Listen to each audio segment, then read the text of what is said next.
এই আমার জুতোটা মুছে দে তো তাড়াতাড়ি করে, আমি বাইরে ঘুরতে যাব। বলেই রুহি নিজের পায়ের জুতোটা এগিয়ে দেয় রাজীবের দিকে। এটা দেখার পর রাজীব চুপচাপ তাকিয়ে আছে, সে কোনো কথাই বলছে না। এটা দেখার পর রুহি আরও বেশি রেগে যায় এবং চিৎকার করে বলে, এই ছোট লোক, তুই কি দেখতে পাচ্ছিস না আমি পা এগিয়ে দিচ্ছি আমার জুতোটা মুছে দেওয়ার জন্য? তাহলে এখন দাঁড়িয়ে আছিস কেন? তাড়াতাড়ি আমার জুতোটা মুছে দে, আমি এখন বাইরে যাব ঘুরতে। রাজীব তখন নিচু হয়ে জুতা মুছতে যাবে, তখন রুহি তার জুতার উপর থুতু দিয়ে দেয়। এটা দেখার পর রাজীব অবাক দৃষ্টিতে তাকিয়ে থাকে। ওকে এভাবে তাকিয়ে থাকতে দেখে রুহি বলে, এভাবে তাকিয়ে আছিস কেন? তাড়াতাড়ি জুতোটা পরিষ্কার কর। তুই কি ভাবছিস তোকে আমি সম্মান করে জুতোটা হাতে তুলে দেবো? রাজীব কোনো কথাই বলছে না, চুপচাপ নিচের দিকে তাকিয়ে জুতোটা পরিষ্কার করতে শুরু করে। এটা দেখার পর রুহির মা এগিয়ে এসে বলে, রুহি, কি করছিস মা?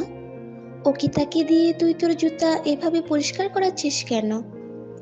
তুই তো নিজের জুতা নিজেই পরিষ্কার করতে পারতি। একটা ছেলেকে দিয়ে এরকম পরিষ্কার করানো একদম ঠিক না মা, এটা করবি না। আম্মু, তুমি এখান থেকে যাও তো, আমার এসব একদম ভালো লাগে না। তুমি সবসময় এসে আমাকে বাধা দাও। এই ছেলেটাকে একটা উচিত শিক্ষা দিতে হবে। ওর কত বড় সাহস আমার সাথে লাগতে এসেছিল। ওর কারণে আমাকে অপমানিত হতে হয়েছে, ওকে আমি ছেড়ে দিব না। রাজীব এখনও কোনো কথাই বলছে না। রুহি তখন রাজীবকে ধাক্কা দিয়ে সরিয়ে জুতোটা পরে বাইরে চলে যায়। রাজীব তখন সেখানেই দাঁড়িয়ে কান্না করতে থাকে। এটা দেখার পর রুহির মা এগিয়ে এসে বলে, বাবা, তুমি আমার মেয়েটার এরকম ব্যবহারে কষ্ট পাবে না। আমার মেয়েটা এরকমই, তাকে কোনো কথা শোনানো যায় না। তার বাবার আদর পেয়ে এরকম হয়ে গেছে। আমি জানি না ওকে কিভাবে ঠিক করব। সমস্যা নেই আন্টি, আপনি কোনো চিন্তা করবেন না। আমি ওনার কথায় কিছুই মনে করিনি। ওনার কথায় আবার কি মনে করব? উনি না বুঝে এরকম করেছেন। ওদিকে রুহি বাইরে চলে যায়। বাইরে চলে যাওয়ার পর তার বান্ধবী নিপার সাথে দেখা হয়। নিপা তখন রুহির দিকে তাকিয়ে বলে, রুহি, কালকে তো তোর বার্থডে, তাই কীরকম পার্টির আয়োজন করেছিস? আর বলিস না দোস্ত, কালকে পার্টির আয়োজন করেছি, কিন্তু এটা একটা নর্মাল পার্টি। আগে যেরকম পার্টি দিতাম এরকম পার্টি দিতে পারবো না, কারণ বাবা কালকে বাসায় থাকবে। আর বাবা এটা দেখার পর যদি কিছু মনে করে তাহলে পরে আমার জন্যই বিপদ হবে। সেজন্য আগে থেকে সতর্ক থাকতে হবে। ও তাহলে ঠিক আছে, সমস্যা নেই। আমরা এরকম পার্টিতেই অনেক মজা করতে পারবো। তোর জন্মদিন মানেই তো আমাদের জন্য একটা আনন্দের উপলক্ষ। তোরা কিন্তু কালকে লেট করবি না। আমি তোদের ইনভাইট করার জন্য এই সময় বাসা থেকে বেরিয়ে এসেছি। তুই বাকি সবাইকে নিয়ে চলে আসবি। এটা আবার বলতে হয় নাকি দোস্ত? তোর জন্মদিনের পার্টি আর আমরা যাব না, এটা কোনোদিন হতে পারে না। আমরা সবার আগে সেখানে উপস্থিত থাকবো। কালকে তোর জন্মদিনের পার্টিতে আয়, তোদেরকে একটা সারপ্রাইজ দেখাবো। তোর জন্মদিন মানেই তো নতুন নতুন সারপ্রাইজ। আজকে আবার কি সারপ্রাইজ ম্যানেজ করেছিস আমাদেরকে দেখানোর জন্য? এই সারপ্রাইজটা অন্য সব সারপ্রাইজের থেকে সম্পূর্ণ আলাদা, না আসলে দেখতে পাবি না। কেন আসবো না? অবশ্যই আসবো। ওদিকে আমি রুমে বসে কান্না করছি। কালকে কি হবে সেটার জন্য সারাদিন কাজ করে যখন বাসায় আসি, তখন হঠাৎ করে এসে কাজের মহিলা রহিমা আপু বলল, রাজীব ভাই, তুমি এখানে বসে আছো কেন? কালকে জানো না আপামনির বার্থডে? কালকে যদি সব কিছু ঠিক না পাই তাহলে আমাকেও মারবে। বাড়িতে ডেকোরেশনের লোক চলে এসেছে, তাড়াতাড়ি আসো। তুমি যাও আপু, আমি আসছি। রহিমা আপু চলে গেল। আমাকে যেতে হবে আবার কাজে। সারাদিন কাজ করেও শান্তি নেই, সন্ধ্যার পরে আবার কাজ করতে হবে। সেই জন্য চলে গেলাম, গিয়ে ডেকোরেশনের লোকেদেরকে বিভিন্ন জিনিস এগিয়ে দিতে শুরু করলাম। তারা পুরো বাড়িটা সাজাচ্ছে, কারণ কালকে এই বাড়ির সবচেয়ে গুরুত্বপূর্ণ সদস্যের জন্মদিন। সেই জন্য বাড়িটা সুন্দর করে সাজাতে হবে। এভাবে দেখতে দেখতে রাত 12টা পর্যন্ত কাজ করলাম। এরপর নিজের রুমে এসে শুয়ে আছি। কালকে সকাল থেকে আবার কাজ করতে হবে। পরদিন সকাল হতেই রুহি এবং তার বান্ধবী সবাই সেজে গুজে প্রস্তুত হয়ে নিল, কারণ আজকে বাড়িতে অনেক বড় একটা অনুষ্ঠান হবে। রুহির বার্থডের সময় প্রতিবার এরকম হয়, অনেক বড় একটা আয়োজন করা হয়। রুহির বাবা ইমরান সাহেব এই এলাকার চেয়ারম্যান, সেজন্য তার জন্মদিন প্রতিবার অনেক বড় করে আয়োজন করা হয়। আজকে জন্মদিনটাও তার ব্যতিক্রম নয়। রুহি তার বান্ধবীদের সাথে আড্ডা দিচ্ছে, তখন হঠাৎ করে রাজীব সামনে দিয়ে যাচ্ছিল। এটা দেখার পর রুহি রাজীবকে ডাক দিয়ে কাছে নিয়ে যায়। এরপর রুহি বান্ধবী নীলা বলে ওঠে, দোস্ত, ছেলেটা তো দেখতে সেই হ্যান্ডসাম। এই ছেলেটাকে? এটাই তো তোদের জন্য আমার সারপ্রাইজ। এই ছেলেটা হচ্ছে আমাদের বাড়ির কাজের ছেলে। এই ছেলে, তুই আমার বান্ধবীদেরকে ড্রিঙ্কস এনে দে। আমি তখন তাদের দিকে তাকালাম। তারা সবাই আমাকে নিয়ে হাসি তামাশা করছিল, কিন্তু আমি তাদের দিকে একবারও ফিরে তাকালাম না। এরপর ড্রিঙ্কস নিয়ে আসলাম, এনে তাদের হাতে দিতে যাব, তখন রুহি সেটা ধাক্কা দিয়ে আমার ওপর ফেলে দিল এবং কিছুটা গিয়ে তার উপরে পড়ল। তখন সে আমার দিকে তাকিয়ে চিৎকার করে বলল, ছোট লোকের বাচ্চা, তোর কত বড় সাহস! তুই এটা কি করলি? তুই আমার গায়ে জুস ফেলে দিলি। এখন আমার জন্মদিনের এত দামি একটা ড্রেস নষ্ট হয়ে গেল। এটা তুই এনে দিবি? এটার দাম জানিস? তোকে বিক্রি করলেও 40,000 টাকা পাওয়া যাবে না। এ কি বলছেন ম্যাডাম? এটা তো আমি ফেলিনি। আপনি ইচ্ছে করে এটা আপনার উপর ফেলেছেন এবং আমার উপরে ফেলেছেন। এখন কেন এরকম কথা বলছেন? আপনারা সবাই দেখেছেন। কিন্তু কেউ রাজীবের কথা শুনল না। তখন রুহি তার বাবাকে ডেকে নিয়ে আসলো। তার বাবা সব কথা খুলে বলল। এটা শোনার পর ইমরান সাহেব অনেক বেশি রেগে গেলেন, কারণ তার মেয়ের জন্মদিনে ড্রেস নষ্ট হয়ে গেছে, এটা তিনি মেনে নিতে পারছিলেন না। তখন তিনি এগিয়ে এসে রাজীবের গালে একটা থাপ্পড় দিয়ে বললেন, তোর কত বড় সাহস! তুই আমার মেয়ের জন্মদিনের ড্রেসটা নষ্ট করে দিয়েছিস। তোকে আমি আজকে শেষ করে ফেলবো। আমার মেয়ের জন্মদিন প্রতিবার আমি সবচেয়ে সুন্দরভাবে পালন করার চেষ্টা করি, কিন্তু তুই আমার মেয়েকে কষ্ট দিয়েছিস। তোকে আমি ছাড়বো। স্যার, একটু বোঝার চেষ্টা করুন। আমি এই কাজটা করিনি, উনি ইচ্ছে করেই কাজটা করেছেন। এরপর আমাকে এরকম কষ্ট দিচ্ছেন। আপনারা কেন আমার কথা বিশ্বাস করছেন না? আপনি জিজ্ঞেস করেন অন্য বান্ধবীদেরকে। এই ছোট লোক, আমার বান্ধবীরা কি বলবে? তুই কত বড় একটা কাজ করেছিস, আমার জন্মদিনের ড্রেস নষ্ট করে দিয়েছিস। তোকে আমি ছাড়বো না, তোকে আমি শেষ করে দেব। বলি রুহি একটা লাঠি নিয়ে এসে রাজীবকে মারতে শুরু করে। রাজীব কোনো কথাই বলছে না, শুধু চুপচাপ লাঠির আঘাত সহ্য করেই যাচ্ছে। সে এইসব বিষয়ে অভ্যস্ত হয়ে গেছে, কারণ তার সাথে এরকম ব্যবহার মাঝে মাঝেই করা হয়। কেন রুহি এরকম করে তার পিছনে অনেক বড় একটা কারণ আছে, কারণ রাজীবের কাছ থেকে প্রতিশোধ নেওয়ার চেষ্টা করছে। সেই বিষয়টা আপনাদেরকে একটু পরে বলতেছি। আপাতত রাজীবকে তারা মেরে সেখান থেকে তাড়িয়ে দেয়। রাজীব অনেক বেশি কান্না করে নিজের রুমিকে। সে ভাবতেই পারছে না রুহি তার কাছ থেকে এভাবে প্রতিশোধ নেবে। সে তো কোনো ভুল কাজ করেনি, তাহলে কেন রুহি তার কাছ থেকে এভাবে প্রতিশোধ নিচ্ছে? ওদিকে রুহি তার বান্ধবীর দিকে তাকিয়ে বলে, আমার জন্মদিনে প্রতিবার একটা সারপ্রাইজ তোদেরকে দেই। এবারে সারপ্রাইজটা কেমন লাগলো তোদের কাছে?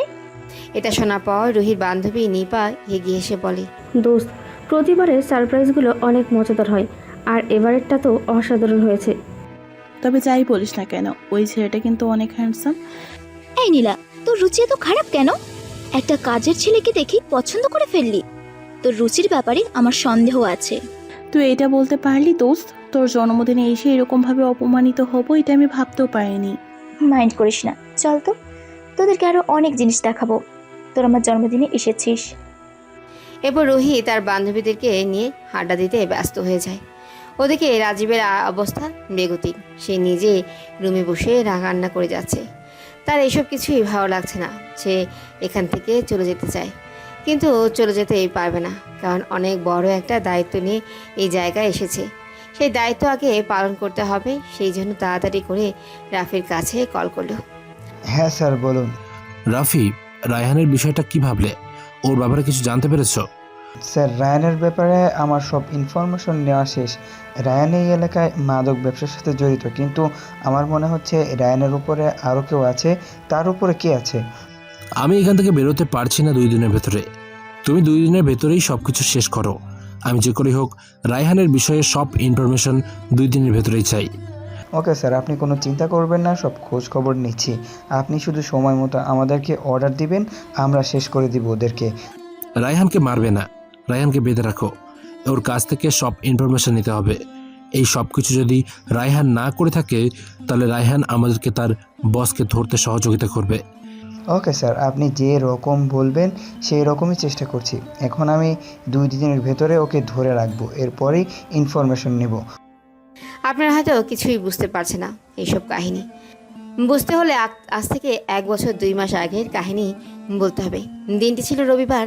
সময়ের অভাবের কারণে রাজীব ভার্সিটিতে যেতে পারতো না, কিন্তু আজকে সে ভার্সিটিতে এসেছে। সে যখন অনার্স 2য় বর্ষে পড়ে তখনই তার মনেই শখ জাগে সে গোয়েন্দা বিভাগে চাকরি করবে। সেজন্য একটা সুযোগ পেয়ে অ্যাপ্লাই করে এবং সেখানে টিকে যায়। এরপর থেকে তার এই কাজ শুরু হয়। প্রথমে সাধারণ একজন অফিসার হলেও বছর পার হতেই সে অ্যাসিস্ট্যান্ট অফিসার হয়ে যায়।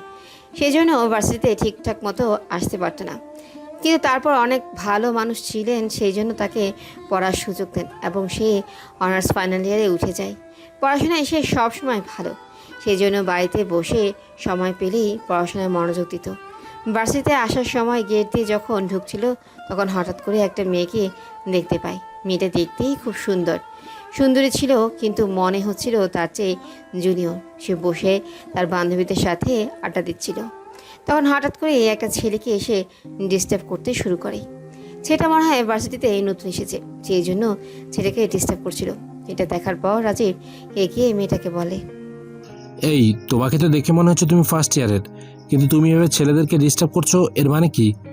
আমার যা ইচ্ছা করব। এই ভার্সিটিতে তুই কে? তুই আমাকে বাধা দিবি কেন? তুই কি জানিস আমার কত পাওয়ার? তোকে এখানেই শেষ করে ফেলতে পারি। এটা একটা শিক্ষাঙ্গন, এখানে পাওয়ার দেখানোর জায়গা নয়। এখানে সবাই শিক্ষা অর্জনের জন্য আসে, কেউ এখানে মারামারি করার জন্য আসে না। তুমি ছেলেটাকে ডিস্টার্ব করছিলে কেন? একটা মেয়ে হয়ে একটা ছেলেকে ডিস্টার্ব করা কোনো সাধারণ বিষয় নয়। তখন রুহি অনেক বেশি রেগে যায়। তখন সে যে ছেলেটাকে ডিস্টার্ব করছিল সেই ছেলেটাকে মারতে শুরু করে। ছেলেটা কোনো কথাই বলছিল না, নতুন এসেছে সেজন্য অনেক বেশি ভয় পেয়ে গেছিল। তখন এটা দেখার পর রাজীব রুহির গালে একটা থাপ্পড় দিয়ে বলে, তোমাকে আমি বাধা দিলাম যে ছেলেটাকে ডিস্টার্ব করবে না, এরপরেও কেন ছেলেটাকে মারছো? তোমার কি যোগ্যতা আছে ওকে মারার? তুমি এখানে শিক্ষা অর্জনের জন্য এসেছো, সেও শিক্ষা অর্জনের জন্য এসেছে, কিন্তু তাকে ডিস্টার্ব করার তো কোনো মানেই হয় না। আমি বুঝলাম না, আমি ছেলেটাকে ডিস্টার্ব করছি, তোর সমস্যা হচ্ছে কেন? মনে হয় তোর বাবার অবৈধ সন্তান এই ছেলেটা। কথাটা শোনার পর রাজীব নিজের মাথা ঠিক রাখতেই পারে না। মেয়েটাকে কয়েকটা থাপ্পড় দিয়ে বসে, তারপর মেয়েটার দিকে তাকিয়ে বলে, তোর কত বড় সাহস!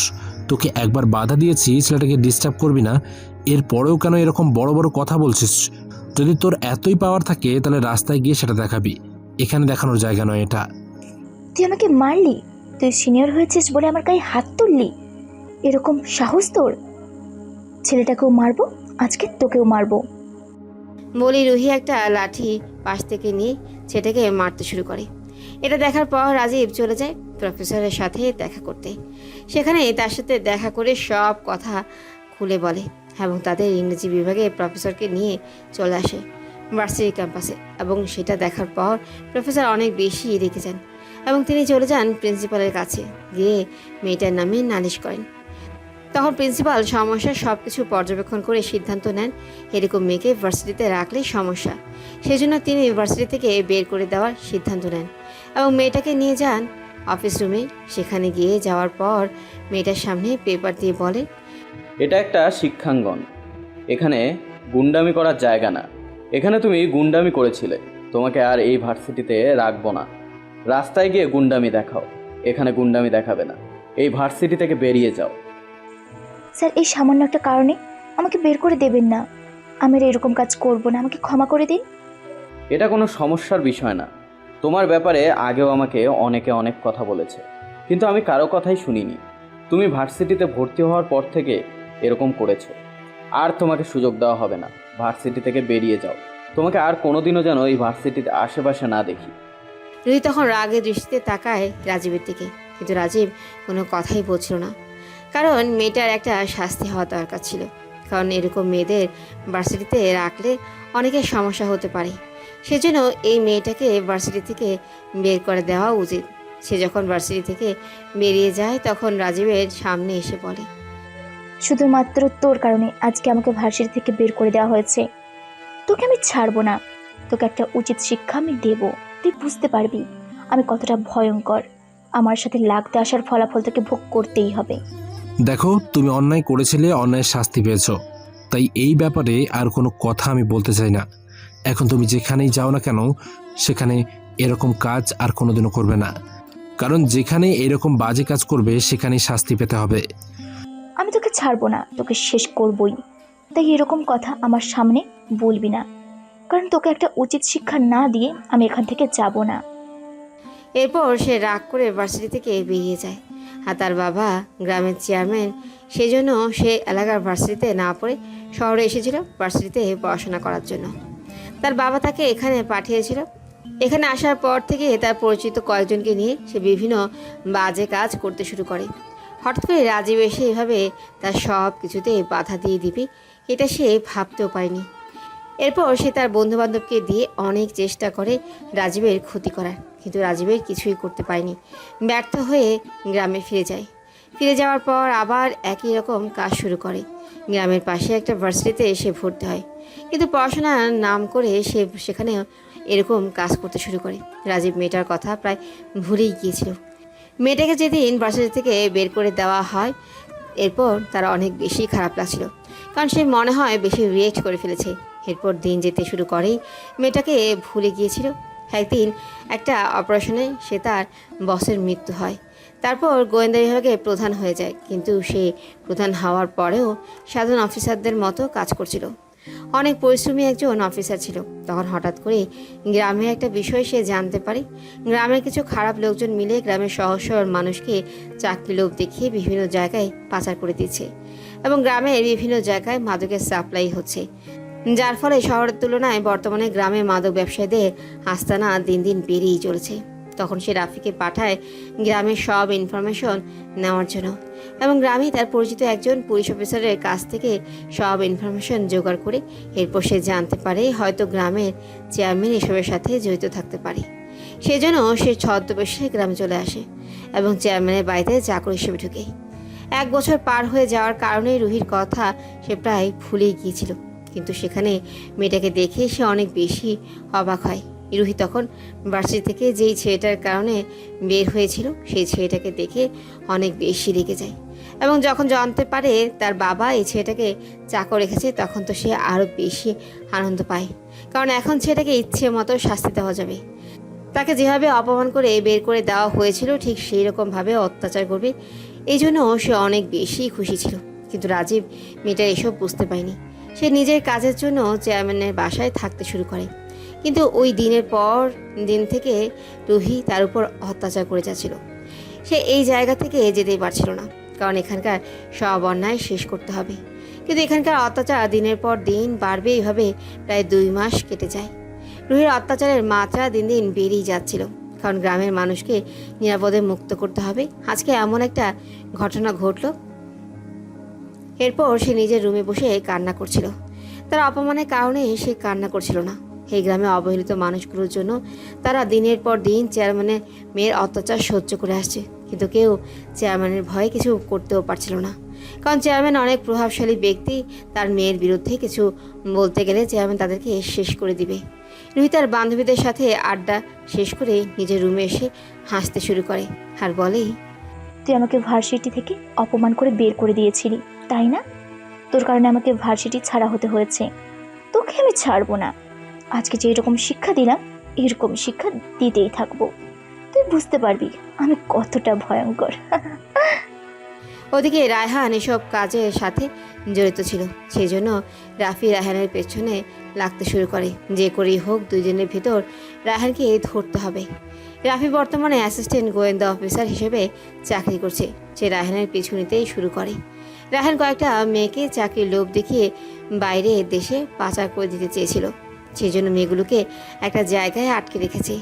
তাদেরকে বলেছে সে শহরে নিয়ে ভালো চাকরির ব্যবস্থা করে দিবে। গ্রামের মানুষ উন্নত জীবনের আশায় সেই কথায় রাজি হয়ে যায়, কিন্তু তারা যে এমন কোনো বিপদের মধ্যে পড়ে যাবে এটা তারা কোনোদিনও ভাবতেই পায়নি।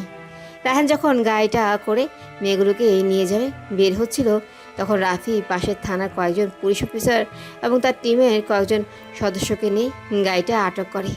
রাফি তাড়াতাড়ি করে গিয়ে রায়হানের কলার চেপে ধরে, বলে, তোর কত বড় সাহস! তুই গ্রাম থেকে মেয়েদেরকে নিয়ে বিদেশে পাচার করে দেওয়ার বিজনেস করছিলি, তাই না? আজকে তোকে এমন শিক্ষা দিব আর কোনোদিন এরকম কোনো কাজ করতে পারবি না। চল আমার সাথে। এই কে তুই? আমাকে ধরে নিয়ে যাবি তুই? জানিস আমার বস কে? যদি আমার বস একবার জানতে পারে তুই আমাকে আটকে রেখেছিস তাহলে তোকে শেষ করে দিবে। তাই বলছি আমাকে ছেড়ে দে। তোর যদি টাকা পয়সার প্রয়োজন হয় তাহলে আমাকে বল, আমি আমার বসকে বলে টাকা পয়সা ম্যানেজ করে দিব। আমার টাকা পয়সা কোনো কিছুর প্রয়োজন নেই, আমার তোকে প্রয়োজন। তোকে নিয়ে শেষ করে দেওয়ার মাধ্যম এই কাজগুলো বন্ধ হবে, তাই তোকে ধরে নিয়ে যেতে হবে। আমার টাকা পয়সা লাগবে না। তোকে আমি শেষবারের মতো বলছি, তোর কোনো কিছু প্রয়োজন হলে আমাকে বলতে পারিস। আমি আমার বসের সাথে কথা বলে সেগুলো ব্যবস্থা করে দিব। কিন্তু আমাকে ধরে নিয়ে গেলে তুই নিজেই বিপদের মধ্যে পড়ে যাবি। আমার বিপদ হবে কি না হবে সেটা আমার ব্যাপার, তুই এসব বিষয় চিন্তা করতে হবে না। তোকে নিয়ে এগিয়ে শাস্তি দিতে হবে, তাই চল আমার সাথে। বলি রাফি টানতে টানতে ছেলেটাকে নিয়ে যায়। নিয়ে গিয়ে বেঁধে রাখে। রাজীব এই 2 দিন অনেক বেশি ব্যস্ত ছিল। আজকে তাকে দেখা করতে যেতে হবে রায়হানের সাথে, কারণ রাফি রায়হানকে আটকে রেখেছে। সেজন্য প্রস্তুতি নিচ্ছিল। যখন নিজের বন্দুক বের করে নিজের পকেটে ঢোকাতে যাচ্ছিল, তখন হঠাৎ করে পেছন থেকে কেউ বলে ওঠে, ভাই, এটা তোমার হাতে কি? আমি ছবিতে দেখেছি এগুলি সন্ত্রাসীরা ব্যবহার করে। তোমার হাতে এটা কিভাবে আসলো? আমি তখন এই কথা শুনে পেছনের দিকে তাকিয়ে দেখি এই বাড়ির কাজের মহিলা রহিমা আপু দাঁড়িয়ে আছেন। আমি তখন কি বলবো, আমি তখন তার দিকে তাকিয়ে বললাম, কি দেখছেন আপু? এটা কিছু না, এটা এমনি। তাহলে এটা তুমি লুকাচ্ছিলে কেন? আমি এখনই গিয়ে আপুকে ডেকে নিয়ে আসছি। আপুকে দেখালে আপু নিশ্চয়ই বুঝতে পারবে এটা কি। এই কথা শোনার পর আমি দৌড়ে গিয়ে রহিমা আপুর হাত ধরে তার মুখ চেপে ধরে বললাম, মুখ বন্ধ রাখবে, এই কথা কাউকে বলবে না। আমি এখানে এসেছি শুধুমাত্র একটা তদন্ত করার জন্য। আমি একজন গোয়েন্দা অফিসার। কি? আপনি একজন গোয়েন্দা অফিসার? এভাবে এখানে লুকিয়ে আছেন, তাই না? সবাইকে ধরার জন্য? তাহলে আমি আজকেই বলে দেব সব কিছু সাহেবের কাছে। সাহেব কথাটা শোনার পর আপনাকে এখান থেকে বের করে দিবে। দেখো আপু, এই কথাটা কাউকে বলবে না। এই কথাটা বললে আমার এখান থেকে চলে যেতে হবে। এই এলাকায় অনেক বেশি মাদক ব্যবসা হচ্ছে, সেগুলো আমাকে আটকাতে হবে। তাই তুমি এই কথাটা প্লিজ কাউকে বলবা না। এই কথাটা বললে আমাকে এখান থেকে চলে যেতে হবে। তুমি বুঝতেই পারছো, আমি এখান থেকে চলে গেলে এখানে কত অপরাধ বেড়ে যাবে। তুমি কি চাও এখানে দিনের পর দিন অপরাধ হোক? তখন রহিমা এই কথা শোনার পর রাজীবের দিকে তাকিয়ে থাকে। রহিমা ভাবে এতদিন রাজীবের কারণে সে এই বাড়িতে কিছুই করতে পায়নি, সেজন্য সে রাজীবের উপর নিজের অধিকার খাটাতে চায়। তখন সে বলে, যদি আমার মুখ বন্ধ রাখতে চান তাহলে আমাকে টাকা দিতে হবে। টাকা দিলে আমি মুখ বন্ধ রাখবো, এছাড়া আমার মুখ বন্ধ রাখতে পারবেন না। যদি টাকা দেন তাহলে আমি মুখ বন্ধ রাখবো, কাউকে এই কথা বলবো না। আমি তখন তার কথা শুনে তার দিকে তাকালাম। মানুষ বিপদে পড়লে সাহায্যের বদলে কিভাবে সুযোগ নেওয়ার চেষ্টা করে সেটা চিন্তা করছিলাম। আমি তখন কোনো উপায় না পেয়ে তাকে বললাম, ঠিক আছে, আমি তোমাকে টাকা দেব, তবুও তুমি কাউকে বলবে না। এই নাও, এখানে 5,000 টাকা আছে, পরে লাগলে আরও দেব, কিন্তু এই কথা কাউকে বলবা না। রহিমা তখন হাত দিয়ে টাকাগুলো নিয়ে গুনতে শুরু করলো। এরপর রাজীবের দিকে তাকিয়ে হাসতে হাসতে বলল, যতদিন টাকা দিবেন ততদিন আমার মুখ বন্ধ থাকবে। যেদিন থেকে টাকা বন্ধ করে দিবেন সেদিনই আমি সব কিছু বলে দেব। বলেই রহিমা আপু সেখান থেকে চলে গেল। আমি তখন কি করব কিছুই বুঝতে পারছিলাম না, কিন্তু এখন আমাকে এখানে বসে থাকলে চলবে না। সেই জন্য আমি তাড়াতাড়ি করে চলে গেলাম আর রাফি যেখানে বলেছিল সেখানে যাওয়ার পর দেখলাম তারা রায়হানকে ধরে রেখেছে। আমি তখন রায়হানের সামনে গিয়ে বললাম, কি ব্যাপার রায়হান সাহেব, অনেকদিন তো মদের ব্যবসা করলেন, এখন আমাদের হাতে ধরা পড়ে গেছেন, তাই না? এখন বুঝতে পারবেন আমরা কতটা ভয়ঙ্কর।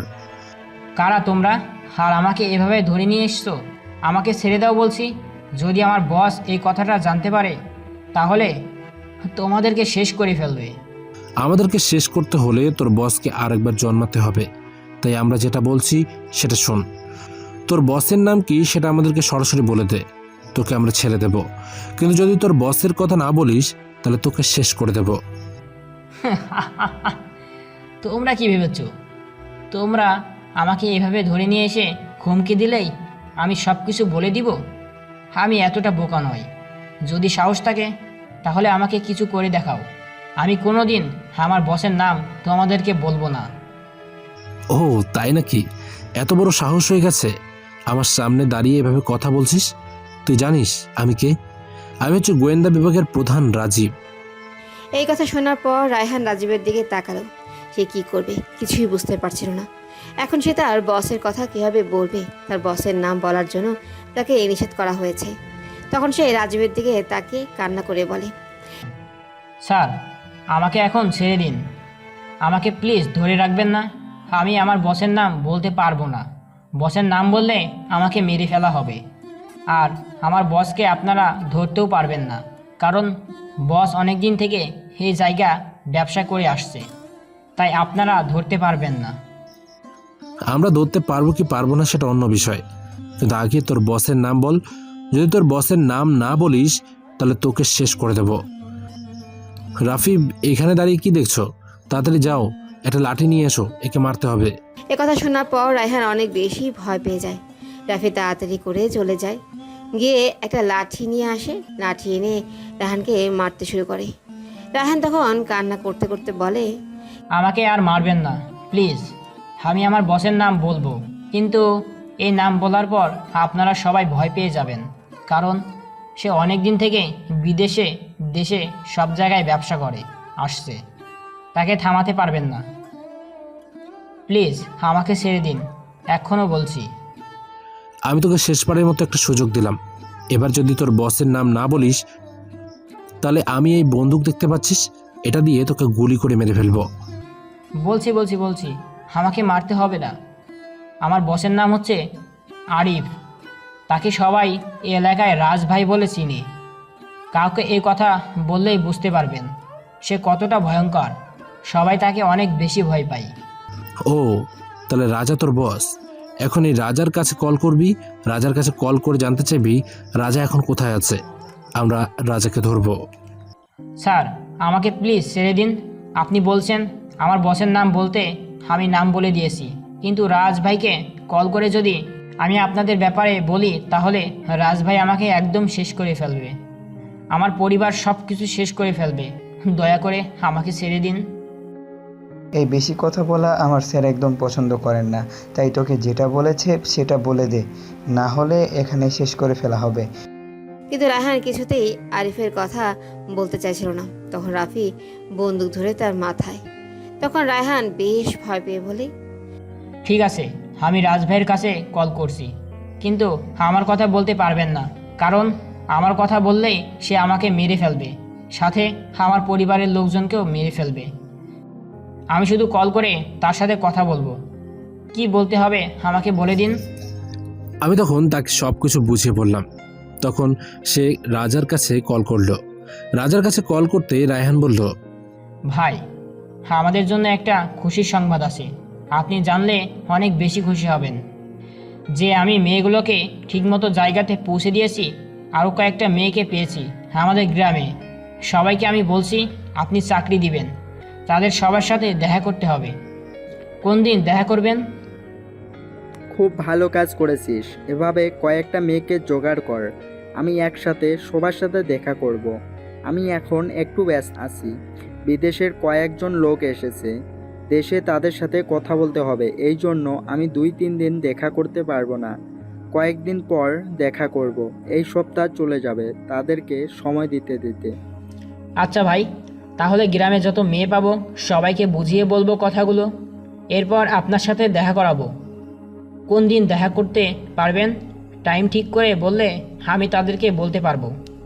আচ্ছা, তাহলে তুই বলে দিবি আগামী রবিবার আমি সবার সাথে দেখা করব। সবার সাথে দেখা করে আমি সব কিছু বুঝিয়ে বলবো। এর আগেই তুই যত পারিস মেয়ে জোগাড় করতে থাক, কারণ মদের ব্যবসা করে তেমন একটা লাভ হয় না, কিন্তু মেয়েদেরকে দিয়ে ব্যবসা করাতে পারলে অনেক টাকা পাওয়া যাবে। আচ্ছা ঠিক আছে ভাই, আপনি কোনো চিন্তা করবেন না। আমি মেয়ে জোগাড় করছি। এই সপ্তাহের ভিতর আমি আমাদের ব্যবসা আরও বড় করব। আপনি কোনো চিন্তা করবেন না, শুধু আমার দিকটা একটু খেয়াল রাখবেন। এই কথা বলে রায়হান ফোনটা রেখে দিল। আমি তখন রায়হানকে বেঁধে রাখলাম। রায়হানকে বেঁধে এসে বাইরে চলে আসলাম। যখন বাইরে আসলাম তখন রাফি আমার কাছে আসলো। আমি তখন রাফিকে বললাম, রাফি, খুব সতর্কভাবে নজর রাখতে হবে যাতে রায়হান কোনো কিছু বুঝতে না পারে। রায়হানকে দিয়ে আমাদের সব কাজ করাতে হবে, রায়হানকে ব্যবহার করতে হবে। ওকে স্যার, আপনি কোনো চিন্তা করবেন না। আমি রায়ানকে এমনভাবে ধরে রাখবো কেউ রায়ানের ব্যাপারে কোনো ইনফরমেশন পাবে না। আর রায়ানকে আমি ভয় দেখাবো, ও সব কথা বলবে আস্তে আস্তে। রায়ানের কাছ থেকে আমি সব ইনফরমেশন নিব, আপনি শুধু সাবধানে থাকবেন।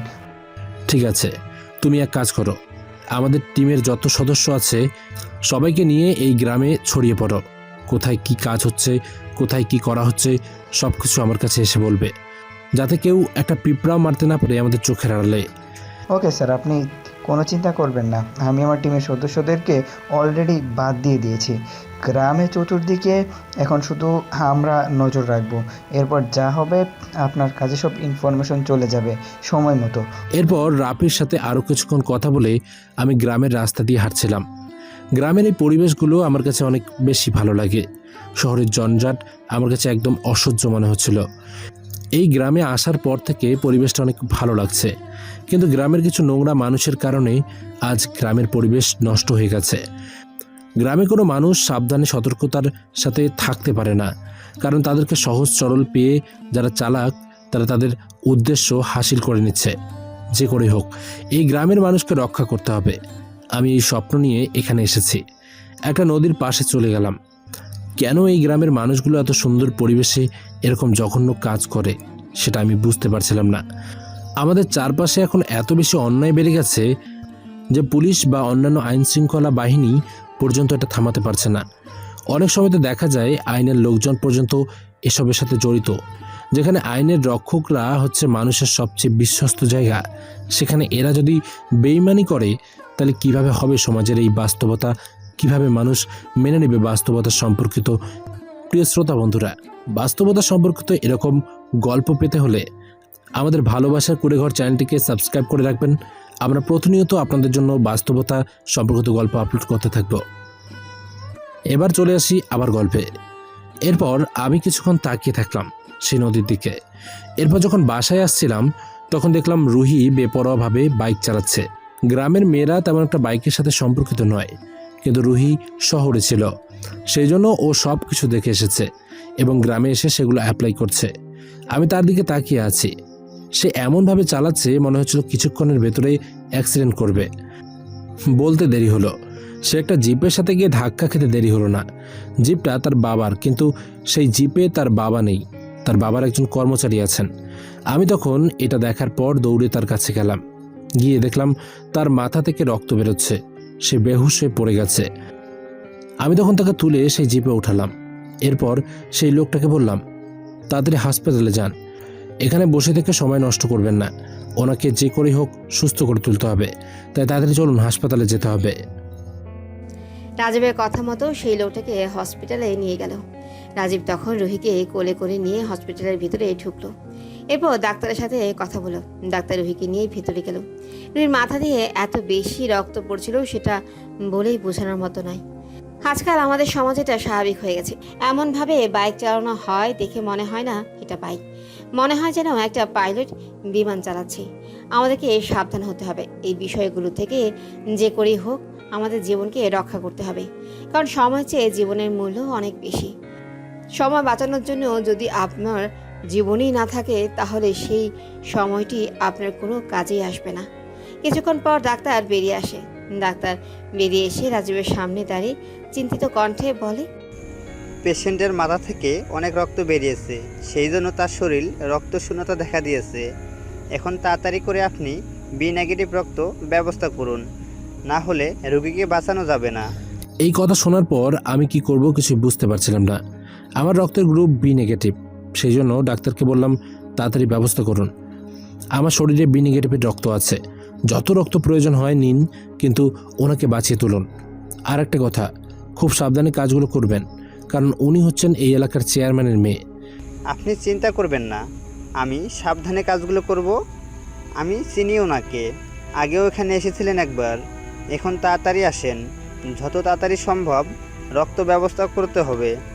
আমি তখন ডাক্তারের সাথে কিছুক্ষণ হেঁটে গেলাম। এরপর আবার ফিরে আসলাম। এসে সেই লোকটাকে বললাম তাড়াতাড়ি চেয়ারম্যান সাহেবকে খবর দেওয়ার জন্য। খবর দিল। ওদিকে ডাক্তার আমাকে নিয়ে ভেতরে চলে গেল। আমার শরীর থেকে রক্ত নেওয়া হচ্ছে। রক্ত নিয়ে আমাকে বাইরে বসতে বলা হলো। আমি তখন বাইরে আসলাম। শরীরটা অনেক ক্লান্ত ছিল। আমি এসে দাঁড়াতেই চেয়ারম্যান সাহেব আমার দিকে এগিয়ে এসে বললেন, আমার মেয়ে এখন কেমন আছে? কি আমার মেয়ের এই অবস্থা করবো? চেয়ারম্যান সাহেব, চিন্তা করবেন না, আমি আপনার মেয়েকে সময় মতো হাসপাতালে নিয়ে এসেছি। ডাক্তার ওনার চিকিৎসা করছেন। উনি নিজের দোষে এই অ্যাক্সিডেন্টটা করেছেন। উনি অনেক দ্রুত গতিতে বাইক চালাচ্ছিলেন, সেই জন্য উনি টাল সামলাতে না পেরে আপনার জিপে গিয়ে ধাক্কা দিয়ে ফেলেছে।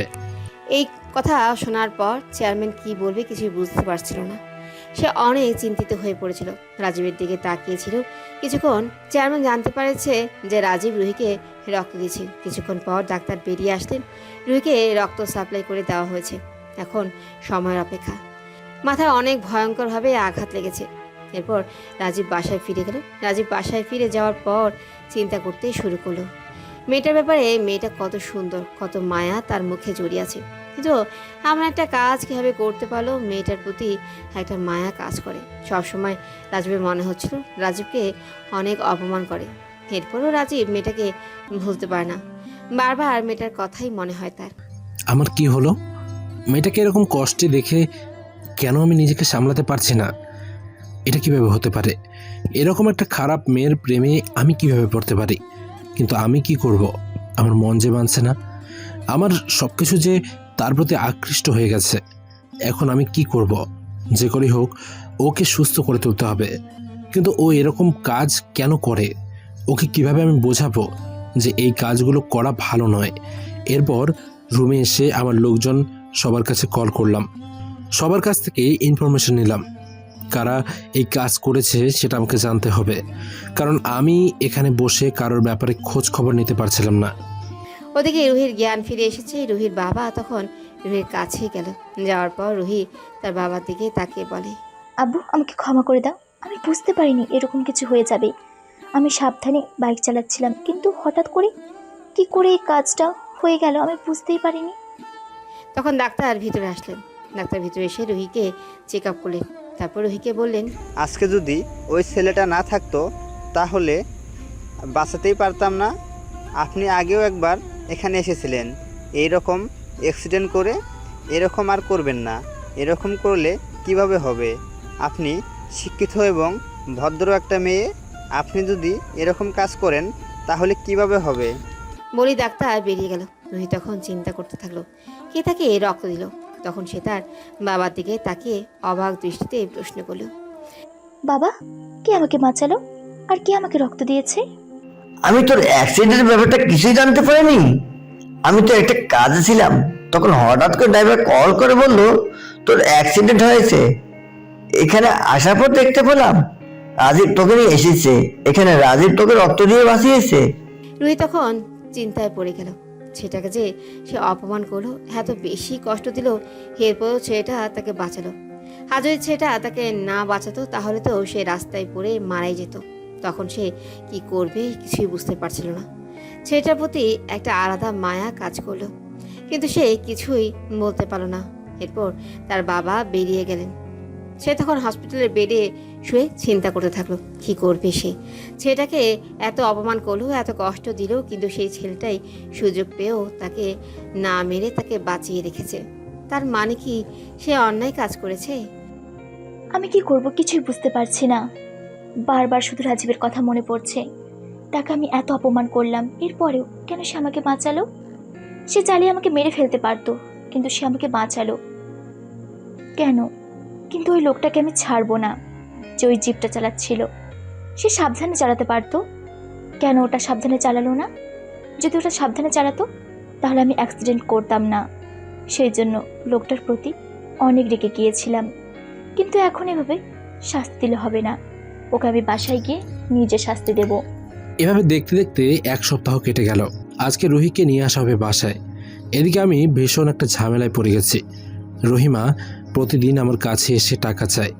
আমি এখন কি করব? তাকে টাকা দিতে দিতে আমি ক্লান্ত হয়ে গিয়েছি। কিছুই ভালো লাগছে না। সে কেন এরকম করছে? আমাকে এরকম বিপদে পেয়ে সে আমার কাছ থেকে সুযোগ নেওয়ার চেষ্টা করছে। আমি তাকে বারবার বলছি এরকম কাজ করা ঠিক না, কিন্তু সে বারবার এরকম কাজ করে যাচ্ছে। মানুষকে বিপদের মধ্যে পেলে মানুষ অনেক বেশি সুযোগ নেওয়ার চেষ্টা করে। রহিমা আপুর প্রতি একটা রাগ জমে গিয়েছিল, কিন্তু তাকে বলেই বা কী লাভ? তিনি হয়তো দরিদ্র মানুষ, এই জন্য এই সুযোগ পেয়ে সুযোগের সৎ ব্যবহার করার চেষ্টা করছেন। কিন্তু আমাদের সমাজের বড় মানুষেরা পর্যন্ত এই কাজগুলো করে। রুমের মধ্যে বসেছিলাম, তখন হঠাৎ করে আম্মু কল করলো। আমি তখন ফোনটা ধরতেই আম্মু বলে ওঠে, বাবা তুই কেন এভাবে পড়ে আছিস? তোকে না বললাম তুই এই কাজ করবি না? তুই ফিরে আয় বাবা। তোর বাবার শরীরের অবস্থা তেমন ভালো নয়, বয়স হয়েছে। এভাবে আর কতদিন অফিসটা সামলাবে? তুই এসে অফিসটা সামলা। প্লিজ এরকম বলো না। এটা আমার একটা স্বপ্নের চাকরি, আমি এটা ছাড়তে পারবো না। আর আমি মানুষের ভালোর জন্য কাজ করছি। তুমি আমাকে বলতে না সবসময় মানুষের উপকার করার চেষ্টা করতে? আমি তো সেটাই করছি, কিন্তু তোমরা আমাকে কেন বাধা দিচ্ছ? তোমরা যদি আমাকে এভাবে কল করে বলতে থাকো তাহলে আমি এখানে ঠিকমতো কাজ করতে পারবো না। তোমরা প্লিজ আমাকে এই কথাটা বলো না, আমি তোমাদের এই কথাটা শুনতে পারবো না। প্লিজ আমাকে আর এরকম কল করে বলবে না। কিন্তু বাবা, এই কাজ করতে গিয়ে যদি তোর কিছু হয়ে যায় তাহলে আমরা কিভাবে বাঁচবো? আমাদের একমাত্র ছেলে তুই। তোর যদি এরকম কিছু হয়ে যায় তাহলে আমরা নিজেদেরকে ক্ষমা করতে পারবো না। আম্মু তুমি কোনো চিন্তা করো না, আমি সাবধানে সব কাজগুলো করব। আমার কিছুই হবে না। তোমরা শুধু আমার জন্য দোয়া করো, আমি যেন ঠিকমতো কাজটা করতে পারি। আমি খুব তাড়াতাড়ি তোমাদের মধ্যে ফিরে আসব। এরপর আম্মুর ফোনটা রেখে দিল। নিজের মনটাও খারাপ হয়ে গেল, কিছুই ভালো লাগছে না। আম্মু আব্বুর কথা অনেক বেশি মনে পড়ছে। তাদেরকে অনেক দিন হলো দেখি না। সেই 2 মাস আগে তাদেরকে দেখেছিলাম, এরপর আর তাদেরকে দেখিনি। কিন্তু এই কাজটা শেষ না করে আমি এখান থেকে যেতে পারবো না। যে করে হোক আগে এই কাজটা শেষ করতে হবে, সেই জন্য অপেক্ষা করতে শুরু করলাম। কালকে রায়হান তার বসের সাথে আমাদেরকে দেখা করাতে নিয়ে যাবে। এদিকে রুহি বাসায় ফিরে এসেছে, আবার আমার উপর অত্যাচার শুরু করবে। সেটা আমি খুব ভালো করে বুঝতে পারছিলাম। যখন রুহি বাসায় ঢুকছিল তখন আমি গেলাম, সে আমার দিকে এমন করে তাকিয়ে আছে, আমি কিছুই বুঝতে পারছিলাম না সে আমার দিকে এভাবে তাকিয়ে আছে কেন। কিন্তু আমি কিছুই বললাম না। আমি আবার আমার রুমে চলে আসলাম। ওদিকে রুহি নিজের বাসায় আসার পর থেকে চিন্তা করতে শুরু করলো, যে করেই হোক রাজীবের কাছে ক্ষমা চাইতেই হবে। এতদিন ছেলেটাকে অনেক বেশি অপমান করেছে, কিন্তু ছেলেটা তাকে এভাবে সহযোগিতা করবে, তার জীবন এভাবে বাঁচাবে কোনোদিনও সে ভাবতেও পারেনি। এই জন্য সে অপেক্ষা করতে শুরু করে। সন্ধ্যার পর সে রাজীবের রুমে যায়। রাজীব তখন হঠাৎ করে রুহিকে দেখে অনেক বেশি আশ্চর্য হয়ে যায়। সে ফিরে রুহির দিকে তাকিয়ে বলে, ম্যাডাম আপনি এই সময় আমার রুমে? কোনো দরকার হলে আমাকে বলতে পারতেন। আপনি অসুস্থ শরীর নিয়ে এখানে কেন এসেছেন? আমাকে বলেন, কি সাহায্য করতে পারি আপনাকে? এত কিছুর পরেও তার এরকম ব্যবহার দেখে আমি তার দিকে তাকিয়ে আছি। কি করব, কিভাবে তাকে বলবো? আমি তখন তার দিকে তাকিয়ে বললাম, রাজীব আমাকে ক্ষমা করে দাও। আমি অনেক বড় একটা ভুল কাজ করে ফেলেছি।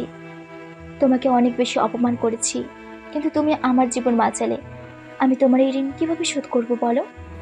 তার এরকম মিষ্টি ব্যবহার দেখে রাজীব তার দিকে তাকিয়ে আছে। তখন রাজীব কি বলবে কিছুই বুঝতে পারছিল না। রাজীব এমনিতেই তার মায়ায় পড়ে গেছে, এর মধ্যে তার এরকম ব্যবহার রাজীবকে আরও মুগ্ধ করছিল। রাজীব তখন তার দিকে মুগ্ধ দৃষ্টিতে তাকিয়ে আছে। এই কয়েকদিনে শরীরের অবস্থা একদম খারাপ হয়ে গেছে, এরপরেও তার সেই মায়াবী মুখটা এখনও বিদ্যমান আছে। রাজীব তখন তার দিকে তাকিয়ে বলল, আরে ম্যাডাম আপনি সব কি বলছেন? আমি আপনার জীবন বাঁচালাম, এটা কিভাবে বলতে পারলেন? জীবন বাঁচানোর মালিক একমাত্র সৃষ্টিকর্তা, এছাড়া কেউ জীবন বাঁচাতে পারে না। আমি তো শুধু আপনাকে রক্ত দিয়েছি এবং এটা আমার দায়িত্ব। আপনি আমাকে এখানে চাকরি দিয়েছেন, এটাই আমার কাছে অনেক বেশি কিছু। প্লিজ রাজীব এরকম করে বলো না। আমি তোমাকে অনেক বেশি অপমান করেছি, অনেক বেশি কষ্ট দিয়েছি, কিন্তু বিশ্বাস করো এখন আমি বুঝতে পারছি আমি কত বেশি অন্যায় করেছি। কিন্তু সেদিন আমার মাথায় অনেক বেশি রাগ উঠে গিয়েছিল। আমি অন্যায় করেছিলাম সেদিন, কিন্তু বুঝতে পারিনি। তখন অহংকার ছিল অনেক বেশি, সেজন্য বাসায় ফিরে আসার পর থেকে তোমাকে খুঁজতে শুরু করেছিলাম। এরপর তোমাকে হাতের কাছে পেয়ে প্রতিশোধ নেওয়ার চেষ্টা করেছি। আমাকে ক্ষমা করে দাও, আর কোনোদিন এইরকম করব না। দয়া করে ম্যাডাম আমার কাছে ক্ষমা চাইবেন না। আপনি আমাকে চাকরি দিয়েছেন, এরপর আমার কাছে ক্ষমা চাইবেন না। এটা দেখতে অনেক বেশি খারাপ দেখায়, তাই এরকম করবেন না প্লিজ। আমি আপনার এরকম ব্যবহারে কিছুই মনে করিনি। সত্যি রাজীব, তোমার ব্যবহারে আমি একদম মুগ্ধ হয়ে গেছি। তুমি এরকম ব্যবহার কিভাবে করতে পারো? তোমার সাথে আমি এত খারাপ ব্যবহার করলাম, এরপরও তুমি আমার সাথে এরকম ভালো ব্যবহার করছো। তুমি এরকম করতে পারো কিভাবে? তুমি সুযোগ পেয়েছিলে, চাইলে আমাকে মেরে ফেলতে পারতে। কিন্তু তুমি নিজের রক্ত দিয়ে আমাকে বাঁচালে। তুমি যদি চাইতে তাহলে আমার মতো সুযোগ নিতে পারতে। ম্যাডাম, মানুষ বিপদে পড়লে বুঝতে পারে সে কতটা অসহায়। আমি কারোর বিপদের সুযোগ নিতে চাই না। আপনি আমাকে বিপদে পেয়ে হয়তো আমার কাছ থেকে সুযোগ নেওয়ার চেষ্টা করেছেন, কিন্তু আমি কিছুই মনে করিনি। বিপদে পেয়ে যদি আমি সেটা রিপিট করতাম, তাহলে আপনার আর আমার মধ্যে পার্থক্য কী? দেখেন, রাস্তার মধ্যে যদি একটা কুকুর মানুষকে কামড় দেয়, তাহলে মানুষ কি তাকে ফিরে আবার কামড় দেবে? যদি ফিরে কামড় দেয়, তাহলে কুকুর আর মানুষের মধ্যে পার্থক্য কী থাকলো? তাই সবসময় নিজের ব্যক্তিত্ব ধরে রাখার চেষ্টা করবেন। সত্যি রাজীব, আমি তোমার সাথে অনেক বড় অন্যায় করে ফেলেছি।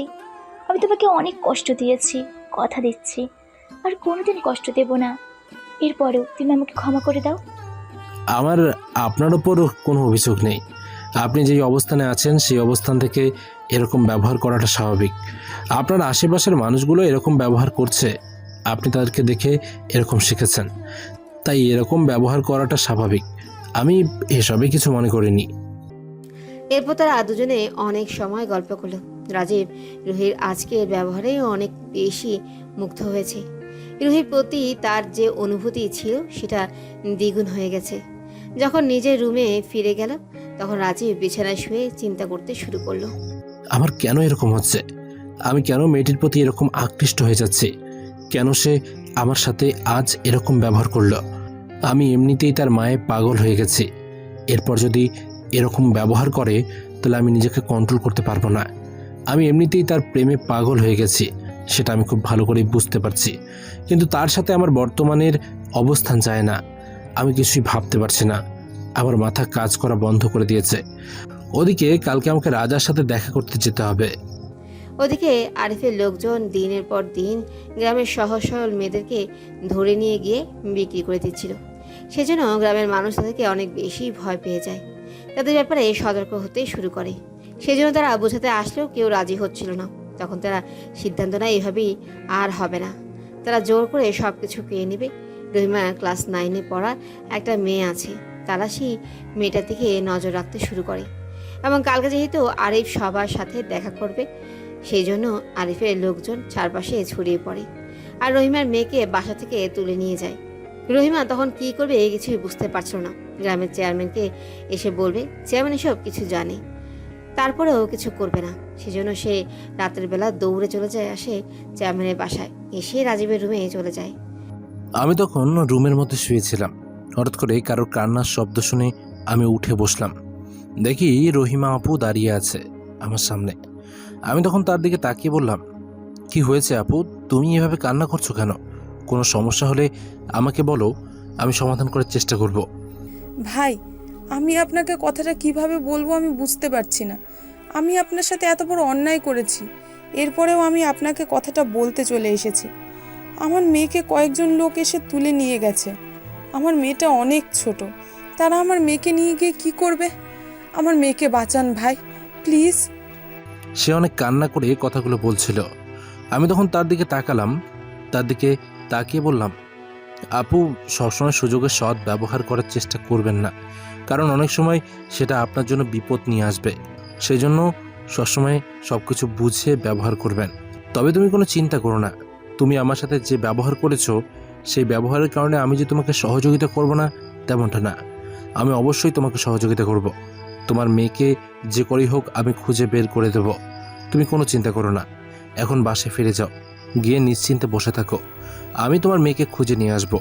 ভাই, আমাকে ক্ষমা করে দাও, আমি ভুল করে ফেলেছি। আমি আর কোনো দিন এরকম কোনো ভুল কাজ করব না।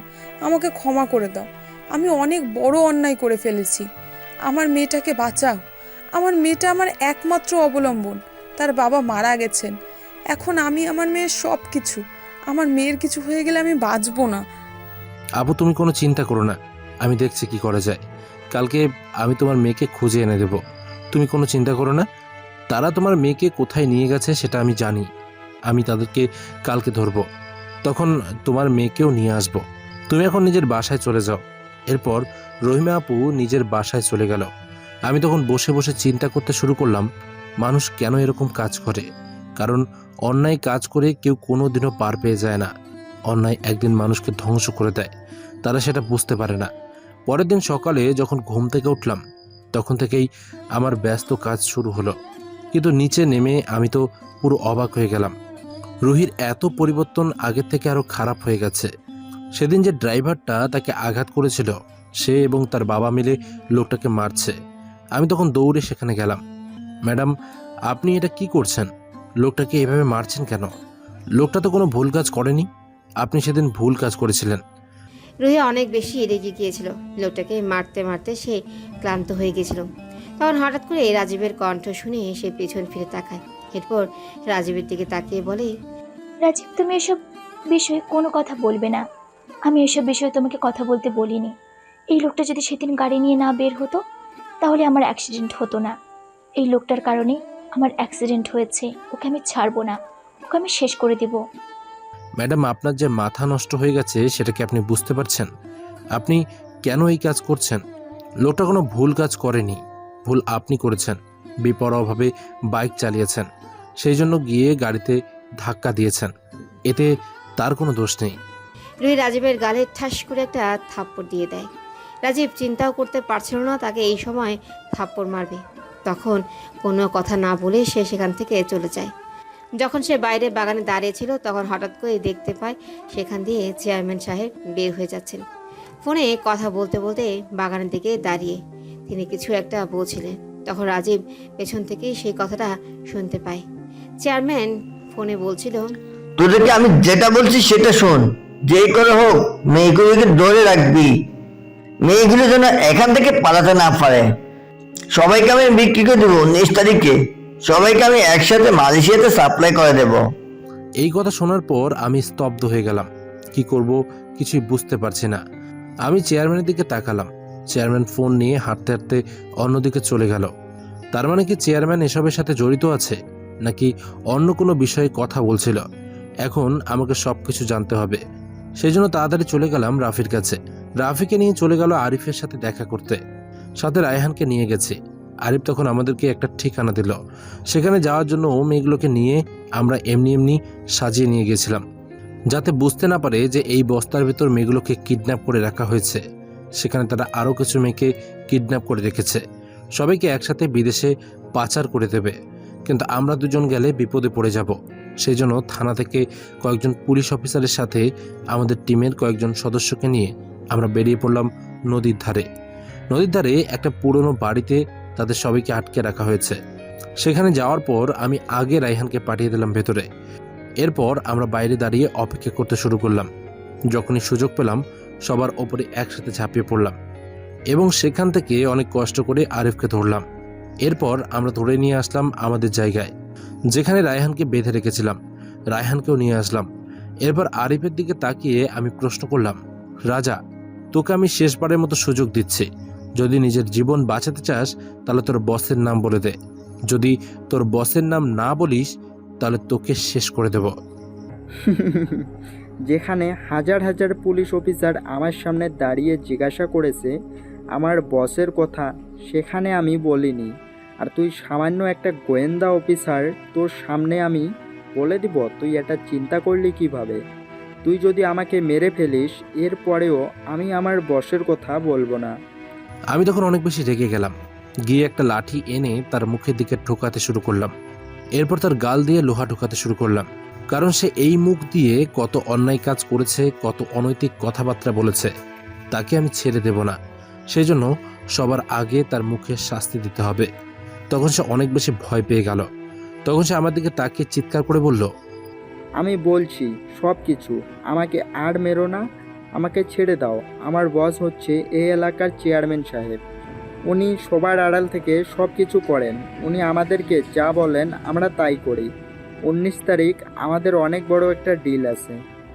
এ কথা শোনার পর আমি তার দিকে তাকিয়ে আছি।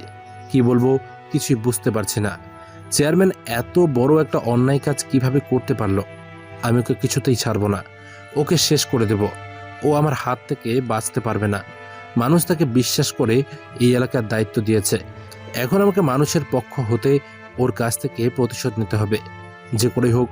এরকম বাস্তবতার গল্প পেতে আমাদের ভালোবাসার কুড়েঘর চ্যানেলটিকে অবশ্যই সাবস্ক্রাইব করে রাখবেন। আমি তখন রাফির দিকে তাকিয়ে বললাম, রাফি, এই লোক দুটাকে এমনভাবে শাস্তি দিতে হবে যেন এদের দুজনের শাস্তি দেখে আর কেউ এই কাজ করার সাহস না পায়। আর চেয়ারম্যানের দিকটা আমি দেখছি। ওকে স্যার, আপনি কোনো চিন্তা করবেন না, এদের দুজনকে আমি উচিত শিক্ষা দিচ্ছি, কিন্তু আপনি সাবধানে থাকবেন। চেয়ারম্যান কতটা গোপনে কাজ করে সেটা বুঝতেই পারছেন, কিভাবে এতদিন থেকে কাজগুলো করে আসছিল। আমি তখন রহিমা আপুর মেয়ে সহ যত মেয়েকে ধরে দেখা হয়েছিল সবাইকে নিয়ে চলে আসলাম এবং সবাইকে নিজের বাসায় পৌঁছে দিলাম। এরপর যখন ফিরে আসলাম, রহিমা আপুকে দেখে বললাম, যাও, তোমার মেয়েকে তোমার বাসায় দিয়ে এসেছে, কিন্তু এইরকম কাজ আর কোনোদিনও করবে না। ভাই, আপনাকে কি বলে যে ধন্যবাদ দিব আমি ভাষা খুঁজে পাচ্ছি না। আমি আপনার সাথে অন্যায় করলাম, এরপর আপনি আমার মেয়েকে বাঁচালেন। আপনার কাছে আমি চিরকৃতজ্ঞ। ওদিকে রুহি নিজের রুমে বসে চিন্তা করছিল সে আজ কি কাজটা করলো। এভাবে রাজীবের সাথে খারাপ ব্যবহার করাটা তার একদম ঠিক হয়নি। তার মাথা গরম হয়ে গেলে সে কি করে নিজেই বুঝতে পারে না।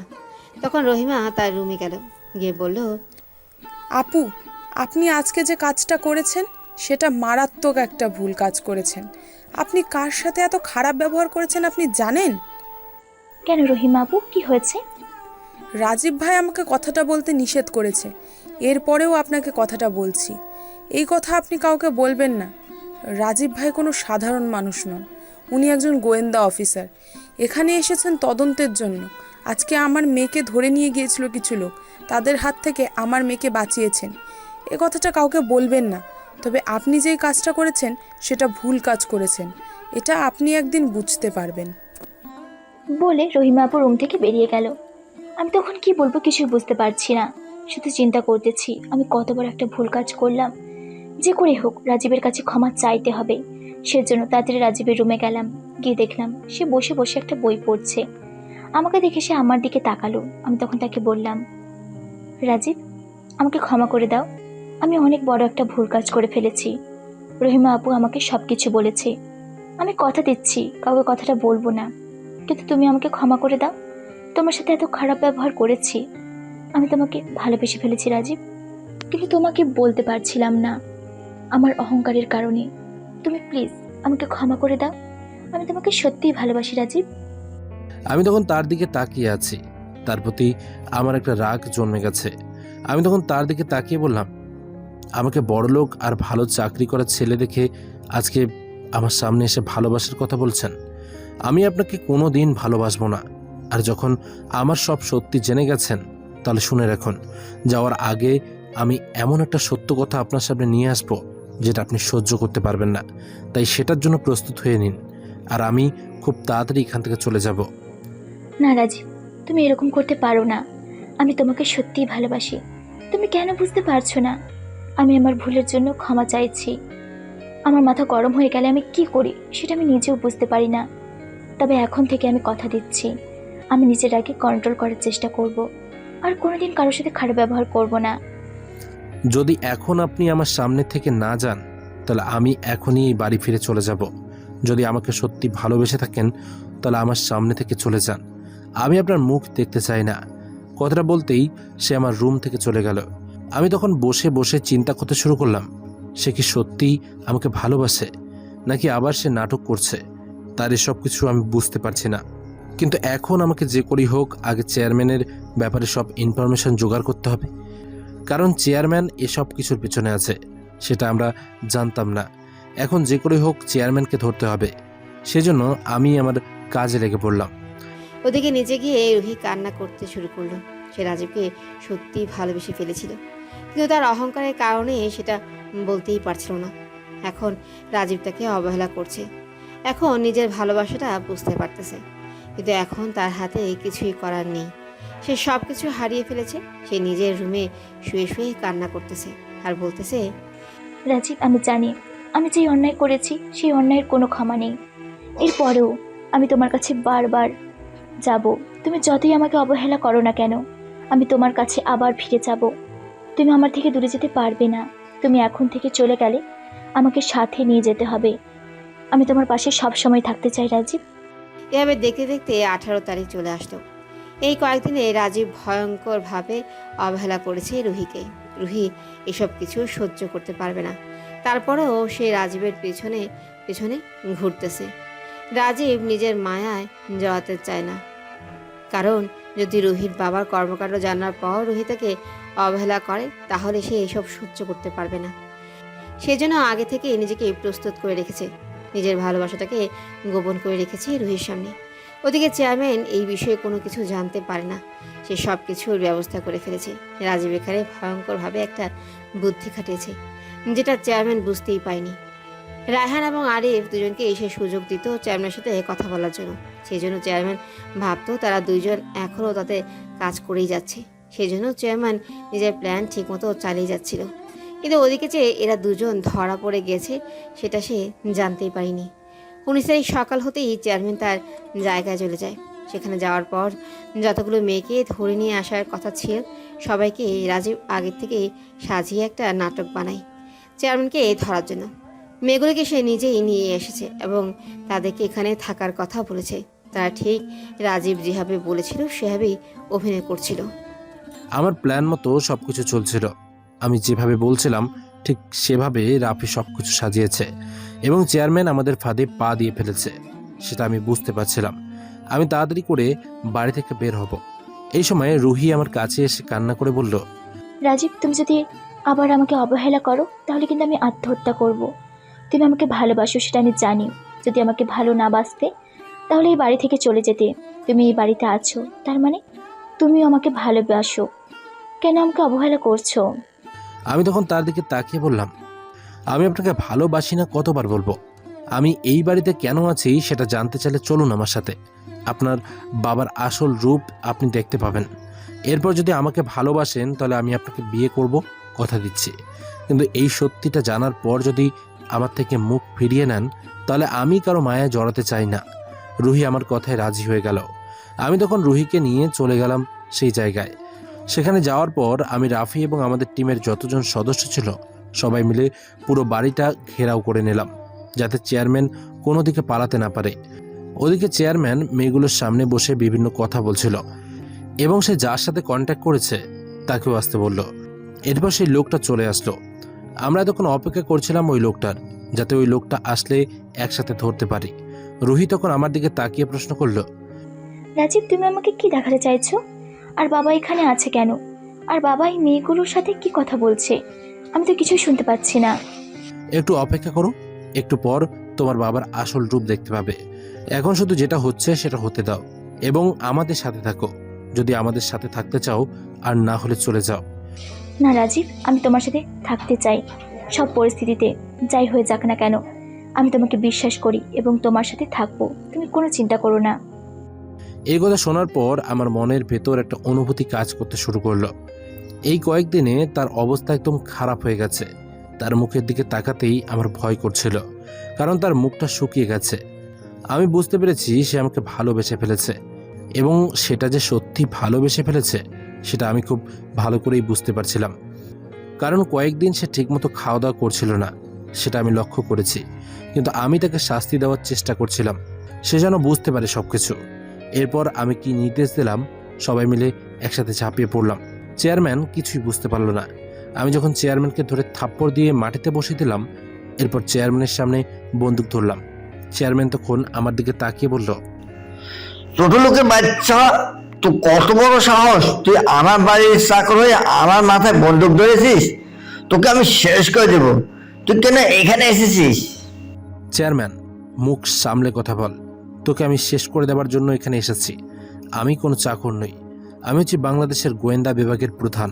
তোকে শেষ করে দেওয়ার জন্য এতদিন তোর বাসায় চাকর হওয়ার নাটক সাজিয়েছিলাম এবং তুই আমাদের নাটকের কিছুই বুঝতে পারিস নাই, সেজন্য আমাদের ফাঁদে পা দিয়ে ফেলেছিস। এখন তুই আর বাঁচতে পারবি না।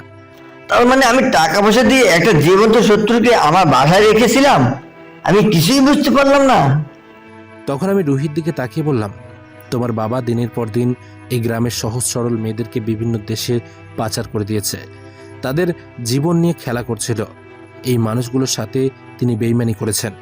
মানুষগুলো তাদের নিরাপত্তার জন্য তাকে ভোট দিয়ে চেয়ারম্যান হিসেবে নির্বাচিত করেছিল, কিন্তু সে দিনের পর দিন তাদেরকে অবহেলা, অপমান এবং নির্যাতন করে যাচ্ছিল। কিন্তু তারা অসহায় বলে কিছু করতে পারছিল না। আমি যখন এই বিষয়ে খোঁজ নিতে শুরু করি তখন আস্তে আস্তে তার 2 চামচাকে ধরতে পারি এবং এখন তোমার বাবাকেও ধরতে পেরেছি। এখন যদি তুমি তোমার বাবাকে সাপোর্ট করো তাহলে তুমি যেতে পারো, আর যদি আমার সাথে থাকতে চাও তাহলে তোমায় তোমার বাবাকে বিসর্জন দিতে হবে। এই কথা শোনার পর আমি রাজীবের দিকে তাকালাম। আমার বাবা যে এত জঘন্য একটা কাজ করতে পারে আমি কোনোদিন ভাবতেও পারিনি। আমি তখন রাজীবের দিকে তাকিয়ে বললাম, দাঁড়াও, আমি আমার সিদ্ধান্ত জানিয়ে দিচ্ছি। বলি আমি দৌড়ে গেলাম বাবার কাছে, তার গালে ঠাস করে একটা থাপ্পড় দিয়ে বললাম, তোকে বাবা বলতে আমার লজ্জা লাগছে। তুই আমার বাবা নোস। তোকে বাবা বলে পরিচয় দিলে বাবা জাতিকে কলঙ্কিত করা হবে। তুই কোনোদিনও কারো বাবা হতে পারিস না। তুই তো আমার বাবা কোনোদিনও ছিলি না। আমি তোকে বাবা বলে কোনোদিন পরিচয় দিব না। রাজীব, তুমি এই লোকটাকে উপযুক্ত শাস্তি দাও। আমি তখন রুহির কথা শুনে চেয়ারম্যানের দিকে এগিয়ে গিয়ে বললাম, কি হলো এত অন্যায় কাজ করে? কি হলো এত টাকা পয়সা দিয়ে? আজ যখন নিজের মেয়ে আপনার সামনে দাঁড়িয়ে এরকম খারাপ ব্যবহার করছে, দেখুন কত কষ্ট লাগছে, সেটা বুঝতে পারছেন? এতদিন যে মানুষগুলোকে কষ্ট দিয়ে এসেছেন তাদের ভেতরটা একবার চিন্তা করে দেখুন তো। আমি আমার নিজের ভুল বুঝতে পেরেছি, আমাকে ক্ষমা করে দাও। আমি আর কোনোদিন এইরকম কোনো কাজ করব না। আমি আমার সব দায়িত্ব সঠিকভাবে পালন করব। আমাকে শেষবার মতো একটা সুযোগ দাও, ক্ষমা চাচ্ছি। আর কোনোদিন এরকম কোনো কাজ করব না। সেই সুযোগ আপনি হারিয়ে ফেলেছেন চেয়ারম্যান সাহেব। আপনাকে অনেকগুলো সুযোগ দেওয়া হয়েছিল, কিন্তু সেই সুযোগগুলোর অপব্যবহার করে এই মানুষগুলোকে কষ্ট দিয়েছেন। আজকে আর কোনো সুযোগ সামনে নেই, আজকে শুধু শাস্তি পেতে হবে। বলেই আমি রাফিকে দিয়ে তাকে পাঠিয়ে দিলাম। এখন তাকে শহরে নিয়ে যাওয়া হবে, এরপর বিচার করা হবে তার। আদালত যে সিদ্ধান্ত দেবে সেটা তাকে মেনে নিতে হবে। নিশ্চয়ই আদালত তাকে ফাঁসিতে ঝুলিয়ে দেবে। ওদিকে আমি রাজীবের কাছে গেলাম, গিয়ে রাজীবের দিকে তাকিয়ে বললাম, রাজীব, এখনো তুমি আমার উপর রাগ করে থাকবে? আমি আমার অন্যায় স্বীকার করছি, সেই ভুলের জন্য আমি অনুতপ্ত। আর তুমি চাইলে আমাকে শাস্তি দিতে পারো আরও, কিন্তু তুমি আমার থেকে দূরে থেকো না। আমি তখন রুহির দিকে তাকিয়ে জড়িয়ে ধরে বললাম, আমি বুঝতে পেরেছি রুহি, তুমি আমাকে ভালোবাসো, এবং সেটা যে সত্যি ভালোবাসা সেটা আমি এতদিনে উপলব্ধি করতে পেরেছি। আমি আর তোমাকে কষ্ট দেব না। আমি যে তোমাকে সত্যি ভালোবাসি, কিন্তু সেটা বলছিলাম না এতদিন আমি ভেবেছিলাম তুমি তোমার বাবার এই অবস্থা দেখে আমাকে ভুল বুঝবে, কিন্তু তুমি যে আমার পাশে থাকবে সেটা আমি ভাবতে পারিনি। আমি তোমার। রাজীবকে কান্না করে জড়িয়ে ধরে বললাম, তুমি আমার পাশে থাকলে আমি যে কোনো কিছু করতে পারি। তুমি সবসময় আমার পাশে থাকবে। আমি যেন এভাবেই সারা জীবন তোমার বুকে থাকতে পারি। আমি কোনো অন্যায় সহ্য করব না। এখন থেকে আমি নিজেও সৎ পথে চলার চেষ্টা করব। না যদি কোনো ভুল কাজ করি তাহলে তুমি নিজে আমাকে শাস্তি দিয়ে দেবে। এই কথা শোনার পর আমি রুহিকে শক্ত করে জড়িয়ে ধরলাম। আমাদের এই ভালোবাসা একদিন সফল হবে, সেটা আমি জানতাম, এবং আজকে সেটা সফল হয়েছে। আমি তখন তাকে নিয়ে আমার বাসায় ফিরে গেলাম। বাসায় আব্বু আম্মু তাকে দেখে অনেক বেশি খুশি হলো। এরপর আমাদের বিয়ের ব্যবস্থা করা হলো। আজ আমাদের বিয়ে সম্পন্ন হয়েছে। আমি বাসার ঘরে রুহিকে জড়িয়ে ধরে বসে আছি। তখন আমাকে বলল, আমি সবসময় সৎ পথে চলতে চাই। তুমি আমাকে কথা দাও, তুমি আমাকে সহযোগিতা করবে সৎ পথে চলার জন্য। আমি যে অন্যায়গুলো করেছি সেই জন্য শাস্তি পাওয়া উপযুক্ত, কিন্তু তুমি আমাকে শাস্তি না দিয়ে এভাবে আগলে রেখেছো। নিজের ভালোবাসার মানুষকে কিভাবে শাস্তি দেব? তোমাকে যে শাস্তি দিয়েছি সেই শাস্তি তোমার জন্য অনেক বেশি, কারণ মানুষ নিজের ভালোবাসার মানুষের থেকে দূরে থাকতে পারে না, এবং আমি সেটা তোমাকে করতে বাধ্য করেছি।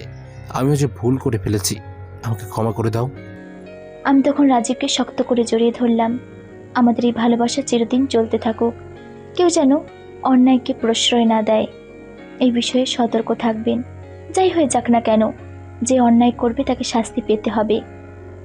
অন্যায় করে কেউ কোনোদিন পার পেয়ে যাবে না, সবাইকে শাস্তি পেতে হবে। আজ না হয় কাল, সেটা নিশ্চয়ই পেতে হবে। পৃথিবী থেকে সব অন্যায় দূরে গিয়ে আলোর পথ যেন সব মানুষ দেখতে পারে, এই প্রত্যাশা রেখে আজকের গল্প এখানে শেষ করছি। এইরকম ভালোবাসার রহস্য আর অবহেলার গল্প পেতে আমাদের ভালোবাসার কুড়েঘর চ্যানেলটি সাবস্ক্রাইব করে সাথে থাকবেন।